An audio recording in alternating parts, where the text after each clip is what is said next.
performance review. Instead of the promotion I'd earned, they handed me a termination letter. Their fatal mistake? Assuming those 7 accounts belonged to the firm and not to the man who'd spent 12 years building relationships they couldn't replicate. By lunchtime, I'd walked out with every single one. This is how you dismantle a company that thought you were replaceable. My name is Mason Clark, and for 12 years I carried Morrison and Partners on my back. 49 years old, widowed, living in a decent apartment in Chicago's Lincoln Park because I'd poured everything into a career I believed would reward loyalty. That Wednesday morning started with an email that made me smile. Mason, please arrive at 7:30 a.m. for your annual review and compensation discussion.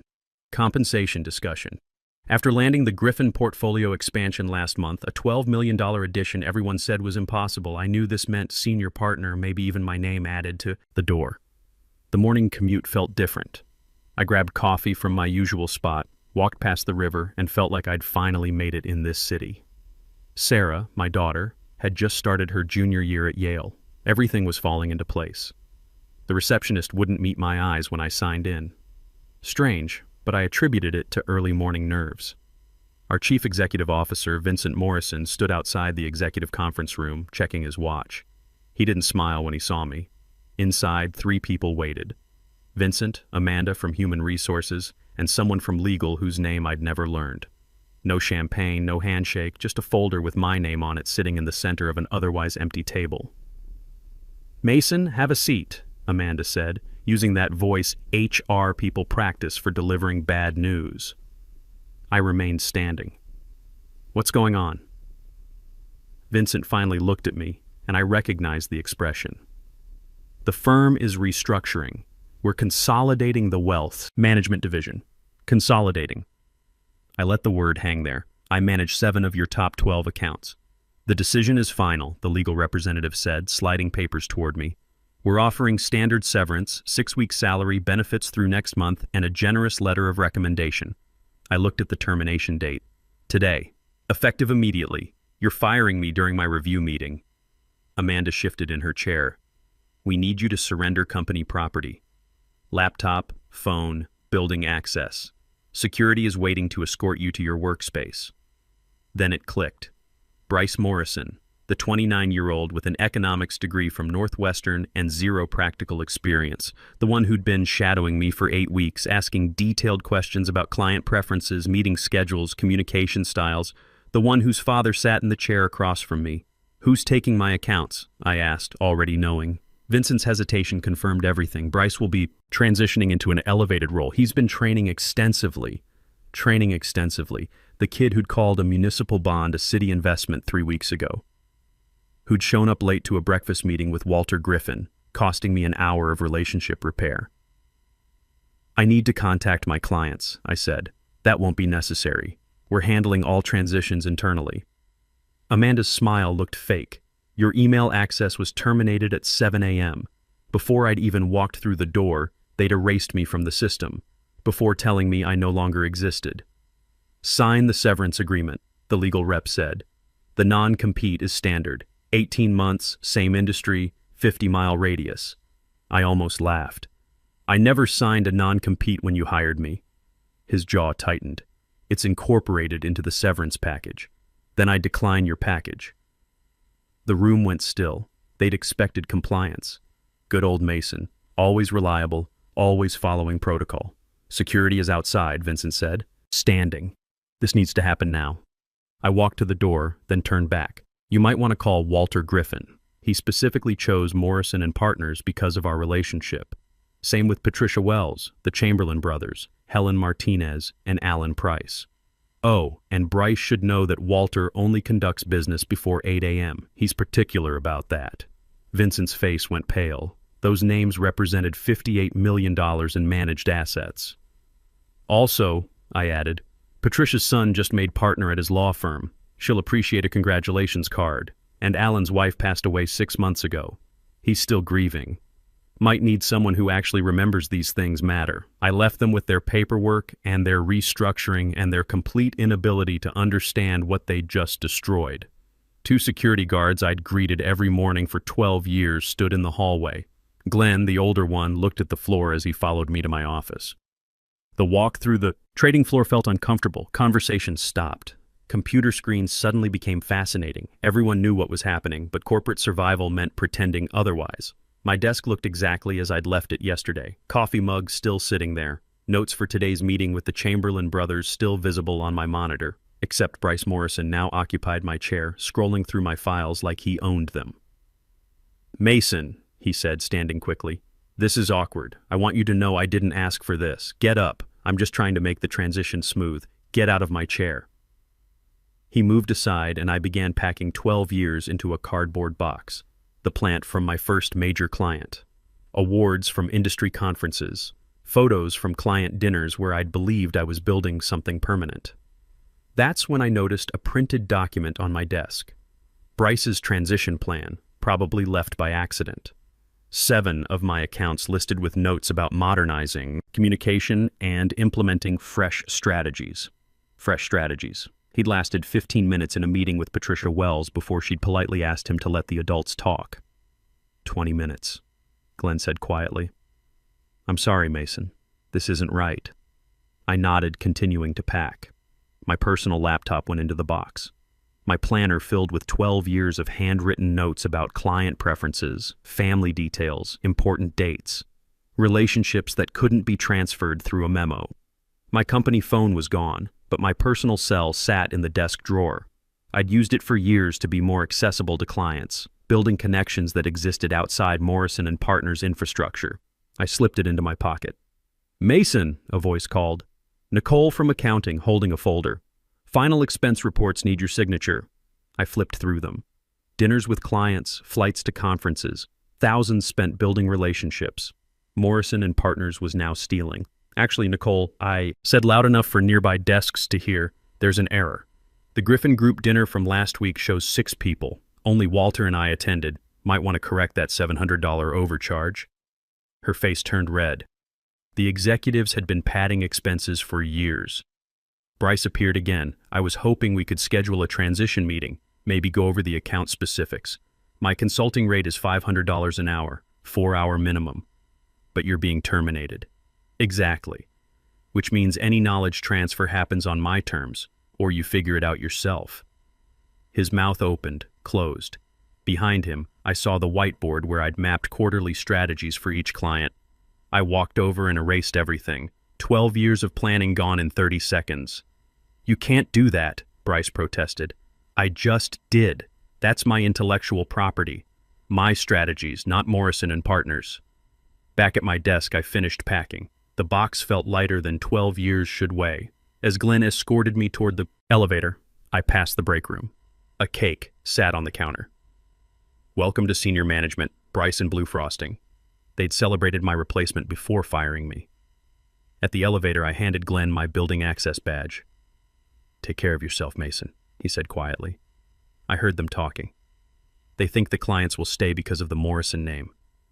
They're wrong." The elevator doors opened. I stepped inside with my box and my phone and 12 years of relationships they thought they owned. As the doors closed, I saw Vincent rushing toward Bryce's desk, his face tight with panic. Someone had already called. In the lobby, I set the box on a bench and checked my personal phone. Dozens of messages waited. Clients who'd heard through the corporate grapevine, people who'd been told their accounts were being reassigned. Walter Griffin's text was first. "Just got an automated email. Call me immediately." I looked up at the Morrison and Partners logo etched into the marble wall. 12 years of 70-hour weeks, canceled plans, relationships built on trust and genuine care.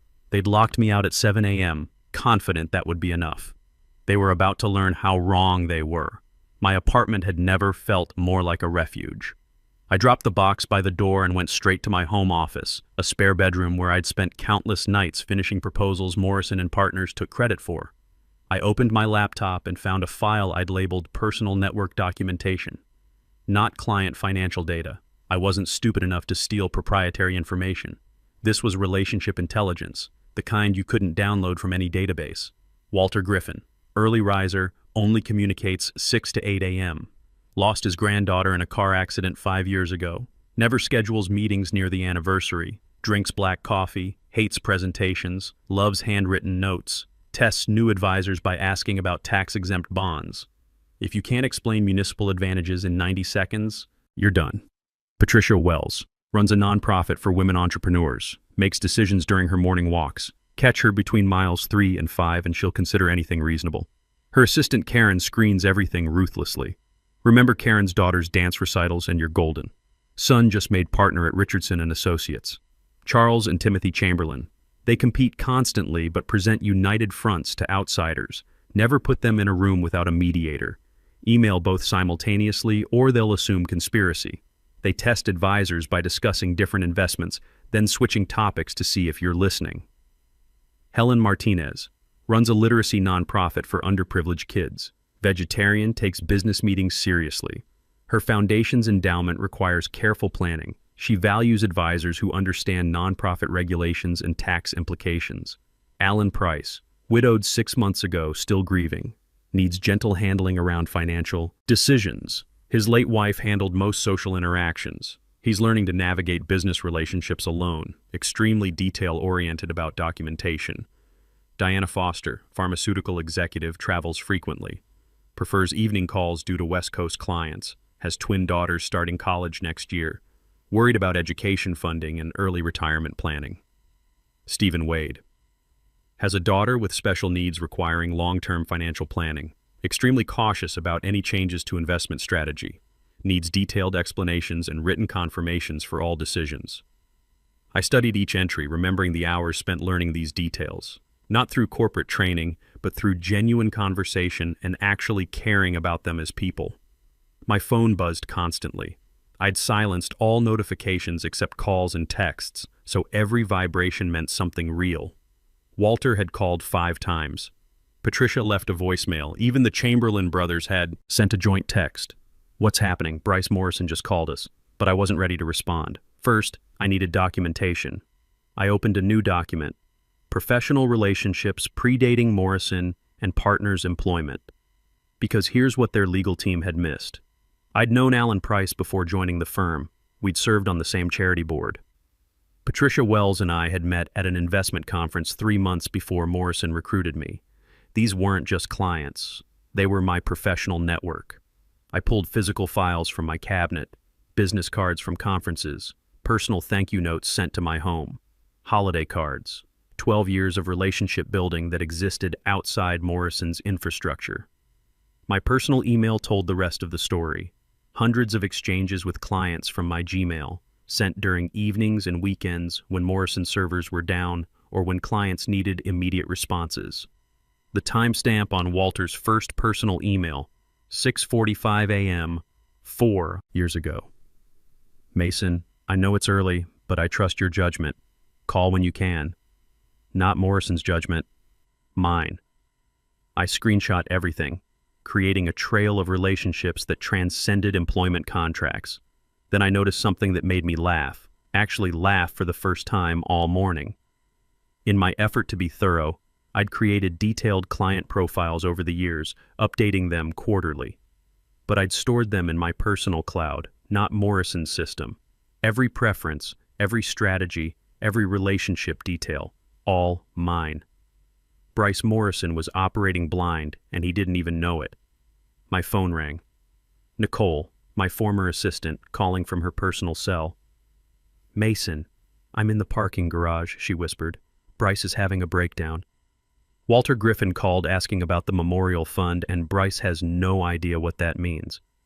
The Memorial Fund. Walter's code for his granddaughter's scholarship foundation. We'd established it together, working through the details, while he grieved. It gets worse, Nicole continued. Patricia's assistant called to confirm your lunch Friday at that vegetarian place she likes. When Bryce tried to take the meeting, Karen said Patricia doesn't meet with strangers and hung up. I smiled at my laptop screen. 12 years of careful relationship building couldn't be transferred with a title. Thanks for the update, Nicole. Mason, are you taking them with you? They were never Morrison's to begin with. After hanging up, I stood and stretched. My phone kept buzzing. 7 clients who just discovered their trusted advisor had been unceremoniously dumped. 7 relationships built on respect and genuine care. I picked up my phone and looked at the messages. It was 10:30 a.m. By noon, I'd have spoken to all of them. Morrison and partners thought they'd fired me. In reality, they'd set me free. I started with Walter. He answered before the first ring finished. Mason, what the hell is this? Some child called saying he's my new advisor. He didn't even know about the foundation. Walter, I was terminated this morning. Effective immediately. Bryce Morrison is taking over your account. Silence. Then, where are you now? Home. Figuring out next steps. Meet me at Gibson's in 30 minutes. Gibson's was our usual spot, a quiet steakhouse near the Loop where Walter conducted real business. I'll be there. My second call went to Patricia Wells. She was in her office but stopped everything when she heard my voice. Mason. Karen told me some stranger tried to schedule lunch at a steakhouse. I'm vegetarian and I don't meet with strangers. I was let go this morning. Morrison is restructuring. Bryce is your new account manager. The intern who couldn't calculate compound interest last month? Are they insane? I kept my voice steady. I'm exploring independent options. Send me your proposal today. I don't care what it costs. The third call was trickiest. The Chamberlain brothers valued stability above everything. I called both, simultaneously using a conference feature. Charles, Timothy, I need 2 minutes. Morrison terminated me this morning. Your accounts have been reassigned to Bryce Morrison. You deserve to know immediately. Charles spoke first. The son? That's the one. Timothy's voice was hard. What's your plan? Independent wealth management. Same strategies, lower overhead, better attention. Send us a proposal, they said simultaneously. Tomorrow. 3 down. Helen Martinez answered while at her nonprofit office. Mason, I just got the strangest voicemail from someone named Bryce. He suggested we meet at a sports bar. I winced. Helen ran a literacy program for underprivileged kids. She took business meetings seriously. Helen, I was released from Morrison this morning. Bryce is taking over. He clearly didn't read your profile. A sports bar for discussing my foundation's endowment? What kind of research did this person do? None. He assumed the Morrison name was enough. It's not. Send me your not. Information. I'm interested. 4 for 4. Alan Price was harder to reach. His assistant said he was in meetings all day, still adjusting to running his business without his late wife's help. When he finally called back at noon, his voice was quiet.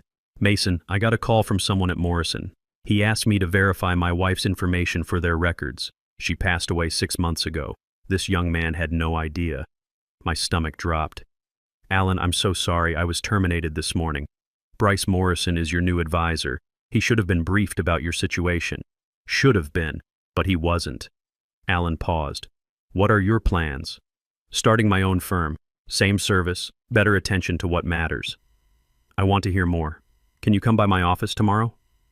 Diana Foster was traveling, but answered her phone from the Denver airport. Mason, thank God you called. I got a voicemail from Bryce Morrison asking me to call him back during Chicago business hours. I explained I'm on Pacific, time for the next 3 weeks. He seemed confused. Diana, Morrison terminated me this morning. I wanted you to hear it directly from me. Terminated you? You just saved me $200,000 in tax liability with that portfolio restructure. Are they crazy? Apparently. I'm going independent. Interested in continuing our work relationship? Absolutely. Email me the details. Stephen Wade was the most cautious of my clients. When I called, he was at his daughter's therapy appointment. Mason, I can't talk long, but I got a strange call. This Bryce person asked about changing my investment strategy to something more aggressive. I told him no changes without extensive documentation. He said he'd call back with details. Stephen, I was let go from Morrison today. Bryce is your new advisor, but he doesn't understand your situation. My daughter's needs aren't a situation. They're my priority.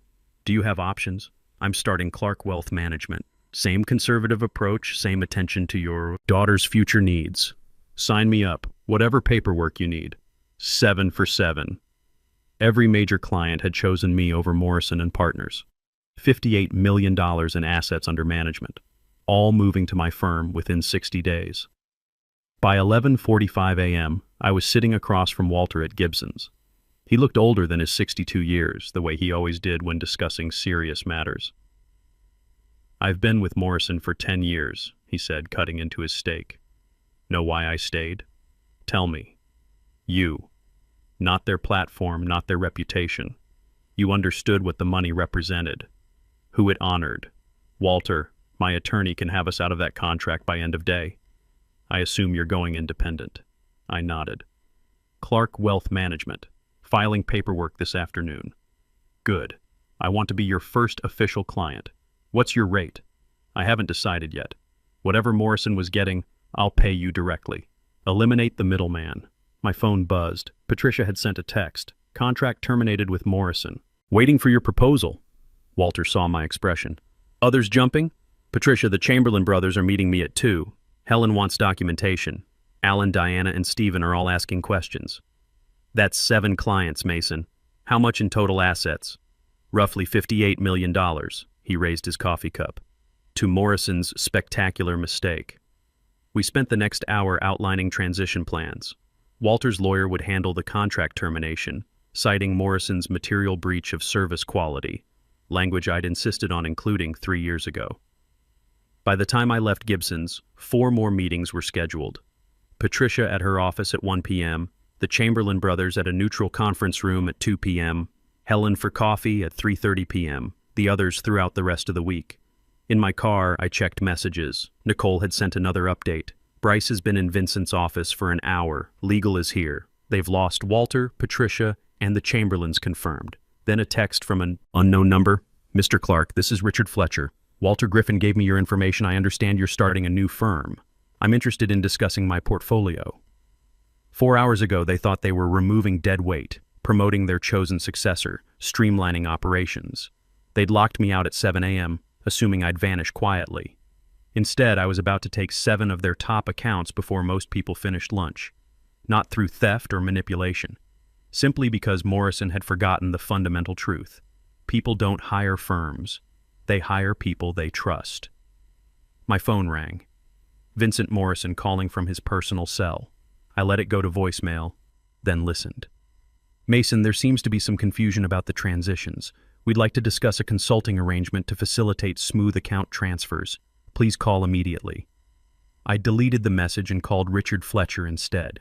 Some transitions weren't meant to be smooth. By 4 p.m., Morrison and Partners was in complete meltdown. I knew because Nicole had abandoned her parking garage whispers for direct calls from her car.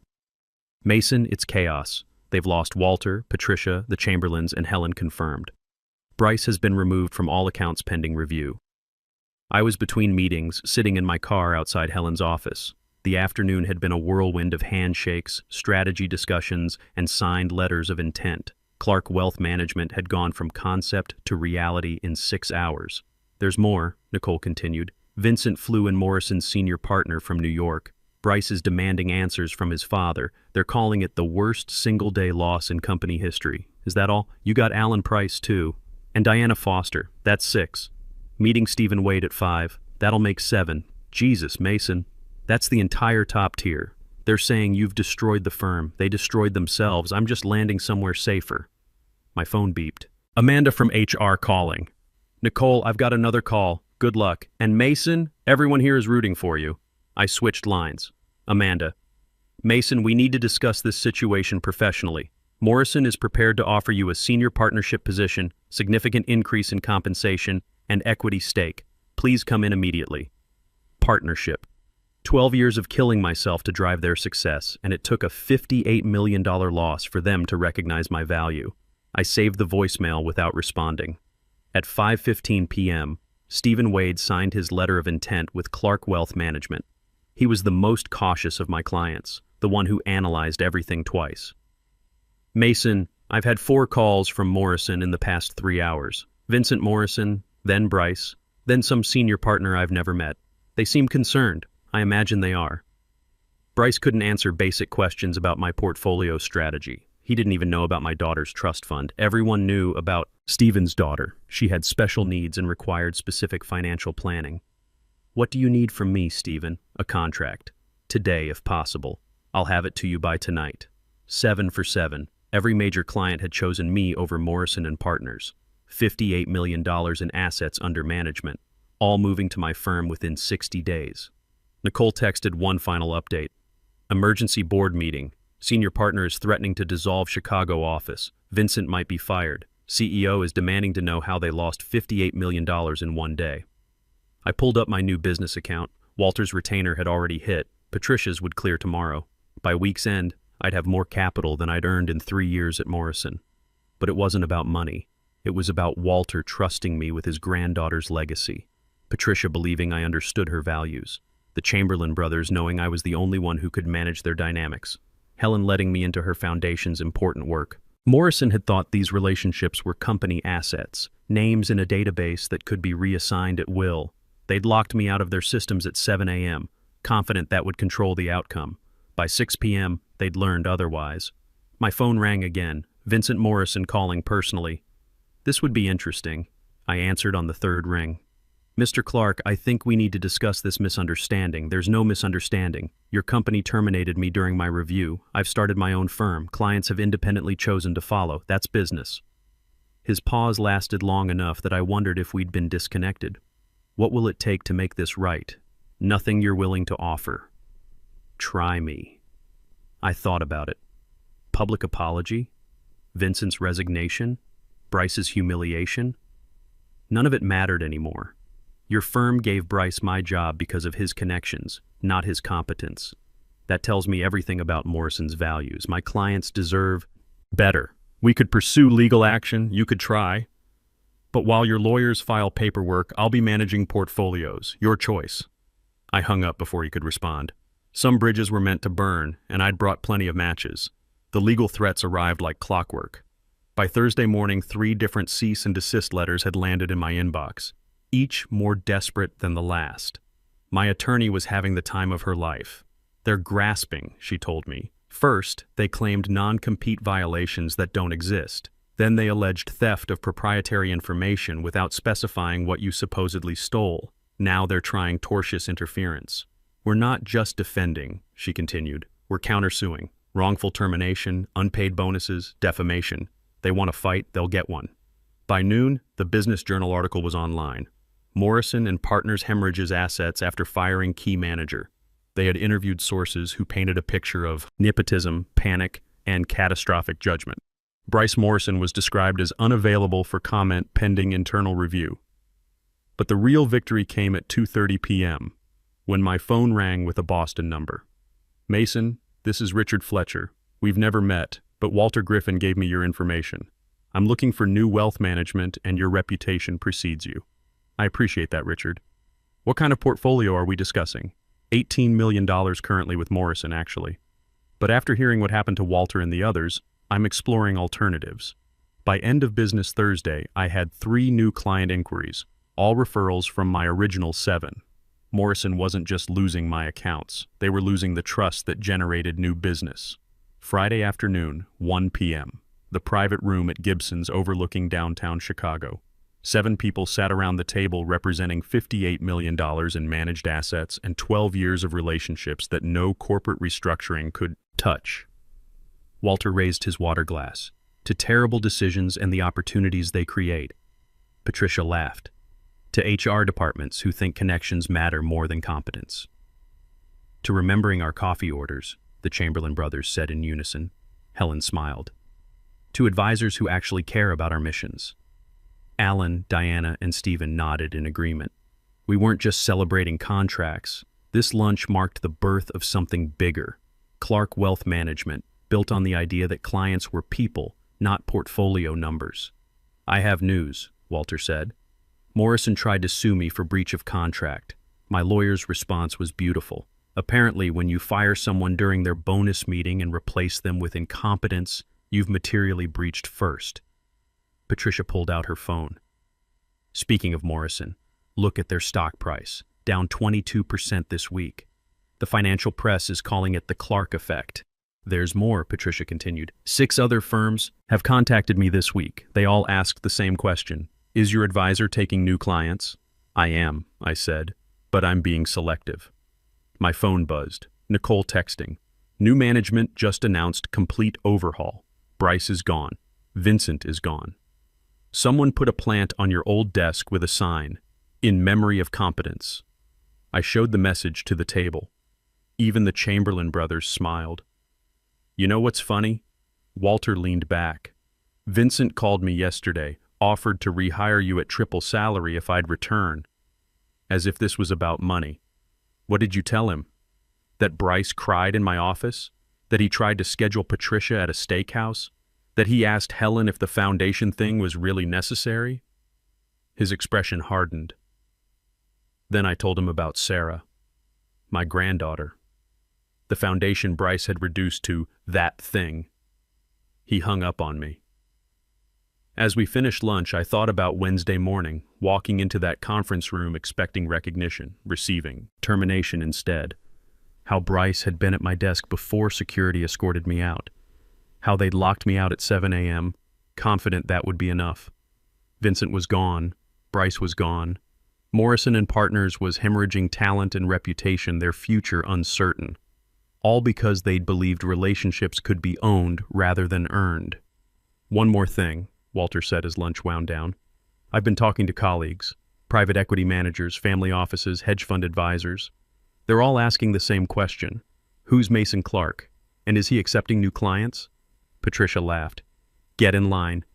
I've already referred 3 friends. 4, Helen added. The Chamberlain brothers looked at each other. 8, possibly 9. I looked around the table at 7 people who'd chosen loyalty over convenience, relationships over corporate brands, trust over organizational charts. In 4 days, they'd helped me transform from a terminated employee to a business owner with a waiting list. We finished lunch at 2:45 p.m., signing final paperwork that made Clark Wealth Management official. 7 clients, $58 million under management, and a future that belonged to me. Outside, Chicago's April wind hit hard, but I didn't mind. 4 days ago, I'd left this downtown area with a cardboard box and a security escort. Now I walked out as founder of my own firm with clients who'd followed me through corporate threats and legal intimidation. In business, relationships aren't just important, they're everything.